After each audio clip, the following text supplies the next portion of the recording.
ድሮ እናቶች ወደ ገበያ ሲሄዱ ጎረቤታቸውን ቤት እያየሽ ብለው ነበር የሚሄዱት። ቤት እያየሽ ወይም ቤት እያየህ በእንግሊዘኛ እንዴት ነው? ፎሎ በማድረግ ጀምሩ ልንገራችሁ።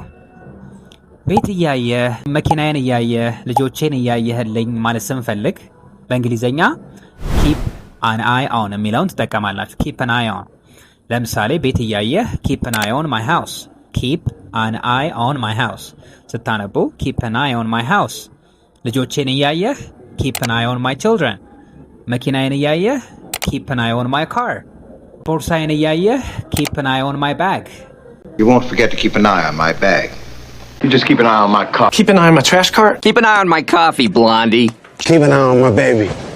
እንደዚህ አይነት ተጨማሪ ቪዲዮ እንዲደርሳችሁ ፎሎ ማድረግ አይረሳ። አዜል አካዳሚ ነው። ይመቻችሁ።